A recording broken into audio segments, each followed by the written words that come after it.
Hey everyone, welcome to another episode of Fearless Power Podcast. I'm going to get this now. Fearless Power Podcast. We're excited for today's topic. Darlene, I feel like you're way too far away today. I know. Why don't so we far squish from it you? a little closer today? You got cooties? Not today, no. So today's topic is going to be like dealing with customers in the salon if they're not happy, or experiences that we've had with an unhappy customer, because at the end of the day, none of us are perfect. And we mess up. And how we get through that situation. Yeah. So I wonder who has a juicier I story. don't know.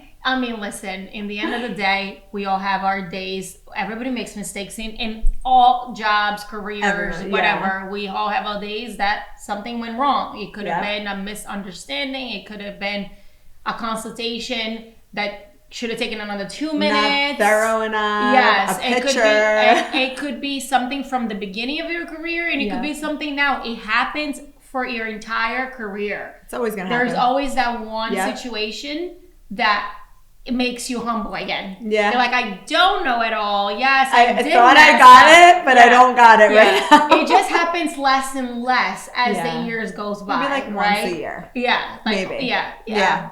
But I feel like in the beginning, when we used to do color, and that's what I try telling a lot of like my young stylists that are with me, it's like you're so unsure because you're still learning so much about formulation, and no matter how many classes you take, trial and error and everything, it takes the time of experience of touching hair. Yeah. And I find that I needed probably my first 2 years is where really. I was uncomfortable every day.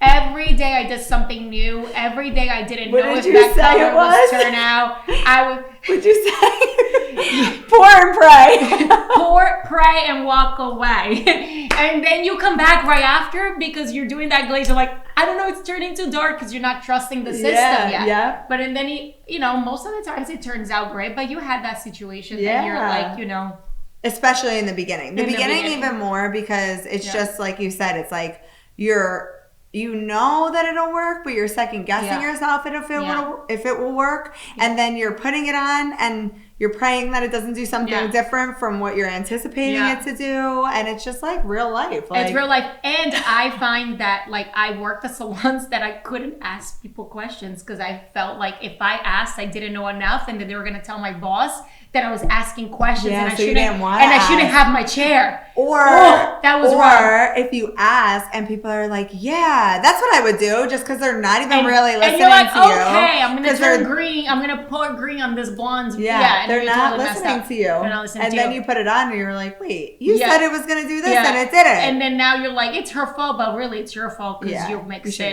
Yeah. So I found that we have in the back of our salon, our color bar, like we're constantly talking to each other. We're always helping each other. We're always sharing formulas. You have to. It doesn't matter how many years experience you have. It doesn't matter how many years. I literally had the other day, I was like, girls, what should I tone this blonde with? And then I went with someone else's formula. Like, oh, I love that. That's new. Yeah. And I went with it. And I've been doing it for 10 years. And it's all good. And sometimes you just want to know that your brain is like going in the right direction. Yeah. And if you say it and bounce it off of somebody else, you're like, oh, okay. Like what I thought was right. Like you just need that like verification. Yeah. Okay, tell me, not so much on color mess up or what you did wrong, but tell me like an experience that you had with a client that you're like, holy cow, I have to call the cops, or like I can't have this woman here, or I can't take her as a client. Like, do you ever had that moment? Yeah, we called the cops on somebody when we first opened the room. Okay. And I feel like primarily it was the red flag from the beginning. Like you never do a consultation with somebody. And you already know it's not going to work out right off the bat. They're difficult. Yeah. They're not hearing you when you're trying to tell them that like. We guys cut. Oh my gosh! Okay, we got our second round. Okay, wait. Okay. Well, I don't have a tradition, but Darlene and her husband have a tradition with the espresso. And here's our director, Peter. Say hi, Peter. Hey, Peter. So Peter just got us some coffee, and he's the one talking in my ear, the whole podcast. And I can't hear him because I can't work with him talking to me. So what we're going to do is we're going to Okay, So, all I've never right, done this one. Darlene, take the thing. Like, teach us how to do it. You stir it. You stir it. Okay, We gotta keep stir it really close to each other, right? Yeah. Yeah. You Stir it. grace the cup with it. Where's the cup? That's Okay. hard. And you Throw it towards the chuck cup. it. And And we then drink you it? chug. And you chug. Cheers. But it's hot. Oh, it's good. It's so delicious. Oh, it's so good. I'm gonna go to the This is gym gonna right wake after, me right and up. I'm gonna be like, Me woo! right up. Okay, you guys can continue. I poured this Oh my on. God. I put that on Damien's table. Let's not do that. Goodwood Farms only. So it was a red flag right from the Yeah. beginning. I knew it. I felt it. She wasn't hearing me, but I felt like I was direct enough that she heard me, Yeah. even though she wasn't hearing me. Yeah. I should have just Yeah, not you done just her knew. hair You from just the knew. beginning. Yeah. It was my like, okay, if you ever feel that again, don't do it. Tell them You that you're already not know. seeing eye to eye. Yeah. So I highlighted her hair, really following what her last stylist did, and probably 10 stylists before that, because she probably She was does this bouncing? everywhere. Yeah. And we foiled her, and it was like 5 hours later, and she said she liked it, and then she said she didn't like it. Right. And she said she didn't like it after the whole service was done, blowout was done, everything was done. And then she was refusing to pay for her service. So right there, that I didn't know how to deal with in the beginning, Right. but I thought about it as like when you're going to a store and you're buying a shirt, Right.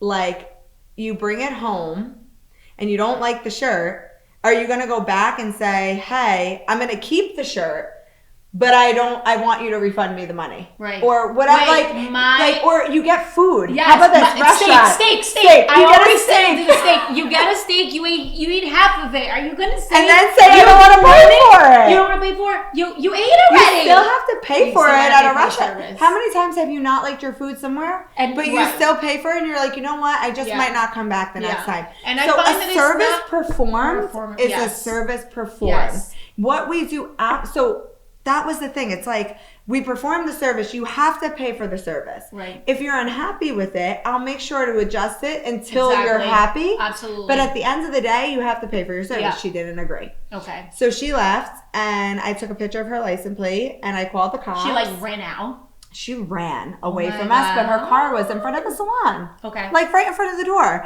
So I was like, you know what? No, this is not okay. Yeah. Because like I would never Yeah. do this to somebody. And I'm telling her, like, you could stay here until you like it, but you still Yeah. have to pay for your service. Yeah. So she ended up leaving. I called the cops. It was a whole debacle. And Did she ever pay for the service? yeah, she did. Oh, Needless you- to say, you she got it, did. Because she was yeah. still sitting in front of the salon. Yeah. That's so crazy. I know, but it was, but I learned from that, like, one, we kind of started to do like, for a while we did a deposit of the service because of situations like But that. I find the deposit sometimes it's not It's fair, not even fair. if it doesn't work. Yeah, so then we yeah. stopped the deposit thing. Yeah. And you kind of You're always pivot. you're always changing. You're always changing the Did way you you're have gonna a do. situation like Oh that? my God, I did. And it was a few years back. And believe it or not, I also had to call the cops and I had to lock the doors in the salon. I was terrified. I thought I was going to get attacked. Like it was so intense. Then you don't even want to leave after. It also started out with the consultation right off the bat. I was like, this is like not gonna work. So I never performed the service because I was able to catch myself on that. Yeah. But I felt that the client wasn't like, I don't want to say she was on something, but she was on something. I don't know if she drank too much or whatever. I don't know. I don't know the person. I never met her before. And just the way she was talking and then what she wanted in her, she just didn't seem there. Yeah. And I said, I think we should reschedule your appointment. I don't feel like this is the right day for you to get your hair done. I was very nice about it because I get it. We go through shit. Maybe she was having a bad day and she thought she was going to make it, but she wasn't there. So I was like, what if this woman like passes out? Like, what if she's like blacks out in my chair while I'm foiling her? Like she just couldn't even keep her eyes open. So I said to her, I was like, I can't perform the service on you. And she goes, why? And I said, it doesn't seem like you're well. Because I was so scared to like, oh my God, like what if like she comes after me because I denied a service. But I said, you don't seem like to be well. And I feel like we have to reschedule. And that's all I can say right now. I cannot perform a highlight service on you today. She lost her shit. Like she like stood up. She was almost about to break the salon. And I told her, I was like, you need to exit. So then she walked out. She got on the phone. We locked the door. And then she starts banging on the door glass. Open the door and cursing me out. So now at that point, the salon, it was a late Wednesday night, I think. And I usually work Wednesday nights. And it was just me, my clients, my assistants. And they're all like, holy shit, you're going to have to call the cops. And she's like, it's trying to get it because I think she wanted to beat me up. So she finally walked away. The cops came and I told her, I was like, guys, I don't know where she went. I don't have her license plate. I just know we were afraid for our life here. Yeah. And the next day, now this woman was in her 40s, maybe 50s. Her mom calls the salon. And she said, I want to know what happened to my daughter. Why didn't she get her hair done? I'm like, is this a joke? Am I being punked? I was like, well, she wasn't well and we couldn't perform a service. Yeah. And that was one of my craziest experiences right there and then. The mom? For the 40, 50-year-old yes, woman? the mom calls back to find out what happened. That how can she... If my mom ever did that, I'd be mortified. Oh my God. And I was like, I felt like I was being punked. Like, totally felt like I was being punked. But... honestly, it happens. Like we have clients, like you said, that are not happy. You with caught their the red service. flag. I caught didn't the red catch flag. the red flag. I find that a lot of times when, and I'm totally gonna say that, I'm like in trouble for this one, but when a client says I'm not picky, they're the pickiest client behind your chair. So you have to really focus on that consultation and really zoom in and what makes a consultation go right. So, like, when they're like, I'm not picky, just do whatever, I'm literally like, no. We're going to find a this photo. down. That's when I literally sit down and I'm like, let's find a photo. And then once they find a photo, I zoom in. Yeah. I'm like, is this the blonde you're talking about? Is this the brown you're looking to get? Because what they also see is not what we see. Yeah. And then they say, I like ash, but they're showing me gold blondes. Yeah. I'm like, shoot, like we gotta meet on the same level to be able to perform a good service. But it happens. It happens. You have unhappy clients. Yeah. And I feel like even for my staff, you know, it's gonna happen. And it's like, yes, we want to back up our staff. We want to like make sure that our staff feels protected when something like this happens. We have their backs in, but sometimes it could be our fault too. Yeah. So it's like, how do you take that when, yes, the stylist did mess up a little. Maybe she was having the bad day. Yeah. And now you got to come in and like do the owner thing and also be the stylist at the same time and without making your stylist feel bad about it. Yeah, because you never want to make your stylist feel bad about it because it's always a learning lesson. Yeah. Just how we learn from our own experience, it's always a learning lesson. So it's like how you go about it, how you address the situation. Right. Usually if a client isn't happy, I really want to put the client back with the same stylist that did their hair so they have the opportunity to fix it.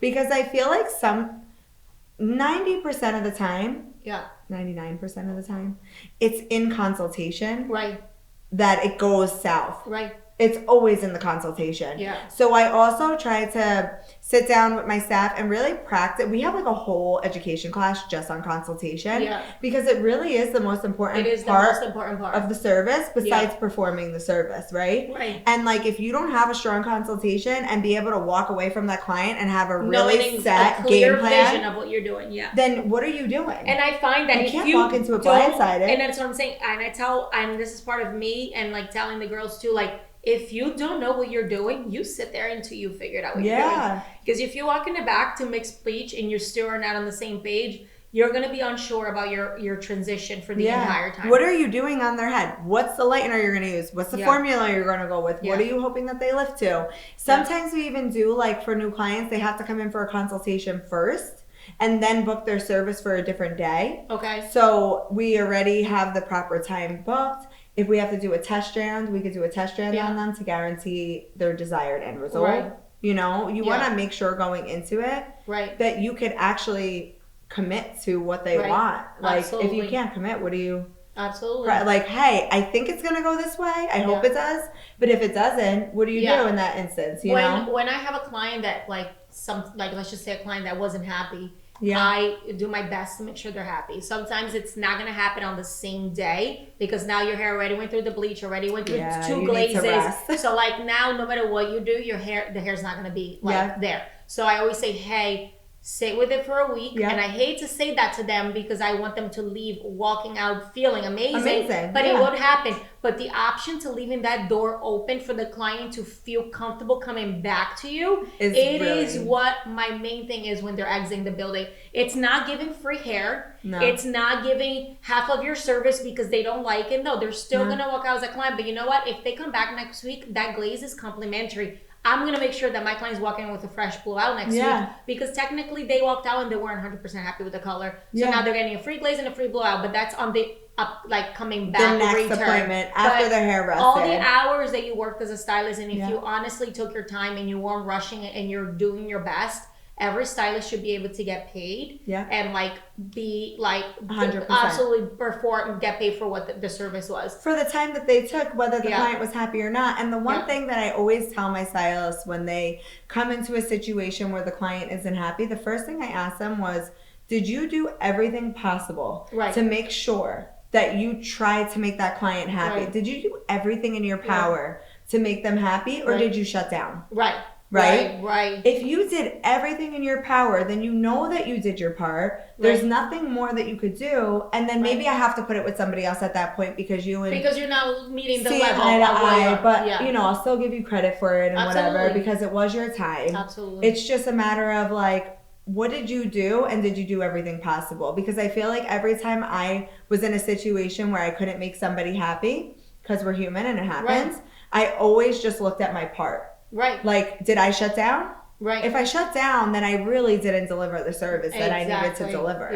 You know? And that's what we talked about previously on that burnout, where you burn out, where you having that third highlight of the day and you're didn't give it all. And then you have to honestly look within yourself and be like, shit, I should have done better. And that's when you're like, okay, you know what? Come back. Let me give you 2 more foils. Let me do this. Because it happens, right? But now what happens when you're the owner and there is nobody above you to fix it? We don't get the back end. Right. There is absolutely no hope for us. There's nobody that we can be like, hey, can you fix that? You know, because I feel like a lot of the times you're the leader and you're got to do it all. So if a client comes in, they're not happy with you, you have to figure out a way to make them happy. Yeah, and you have to have the confidence to deal with the situation for yourself. And is it all about the confidence? Which is what people that own suites have to do too. Once you're by yourself in a suite, you don't have anybody's support besides your own. Absolutely. So you better have a great book. You better have a really confident structure and consultation and be really confident just in yourself to be able to handle a situation that comes up, because when you're in a salon with a lot of people, even if it's not the owner, if you have the backing of another stylist, when they can see help you out, that you're under pressure with a client, that could just pop over and say, hey, that looks amazing. Oh my God, you're doing so good. Sometimes they need to hear it from somebody else and not you who did their hair, and to have that support. But once you don't have that support anymore, what do? You can't crumble. Absolutely. 100%. And also too, when there's a new client coming into the building and they've been with their stylist for so long, and they finally choose to break up. And I had a client that, she came in, she was with her stylist for 10 years. She was used to that one pattern, that one foil pattern. And I was like, okay, this is what we're going to do. And she looked in the mirror and she goes, okay, I need to take a second. Because it was so different for her. And then the next, she's like, oh my God, I got so many compliments. They need to go to work. They need to get the compliments from their friends, they from need their to husband. live with it. And they're like, this is the best hair I ever had. I'm like, thank you, Jesus. But it's all through customer service and owning a salon or any businesses. It's how you work and what you do when there is a bad situation. Not everybody's going to leave and being like, this is the best thing I ever done. And customer service is everything. Yeah. And that having that client to return because you opened that door and you left that door open for them to come back and fix something. It's what that's my personality. I feel like my clients can always talk to me. And how do you maintain that clientele? When you do going from not a happy client to having a happy client. When you have a happy client, what do you do to maintain that relationship now? I used to, when I was younger, building up clientele, I used to write in my notes what they did, about them and what they talked to me about. They had kids, they went on vacation, so then when they came back in, you see so many people. Oh my gosh. And then, you might not see that person for months. Right. So I would write it. So when they came back in, I'd be like, oh my God, how was your vacation that you went on? And they'd be like,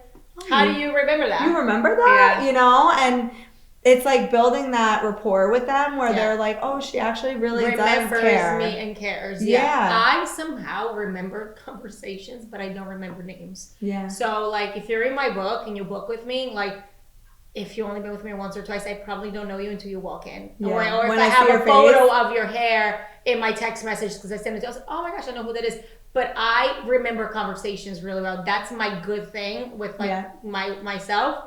But names, I suck at names. I really suck at names. Angelina? Angelina's like, no. oh my God, that's Angelina. Like, you know, and then it comes to me. So with that, thank God, I'm good with it. Yeah. But I have heard that the notes thing really works. It works because it makes people really be like, wow, she remembers. And I feel like it was like a year ago. Above and beyond. You know, that's like the extra step. Going above and beyond with a client that's not happy, going above and beyond with a client that is happy. Right. Like, have you ever done somebody's hair, they weren't happy, they came back another time for their service, you made them happy because you kind of had a second to like take a break, right, come back to it a different day, your thought process might be really different that day because you're not stuck in it anymore. Now you had a break, and you were able to make them happy, and now you just got an unhappy client and now they're your repeat client, but that's because the way they exit the first time around.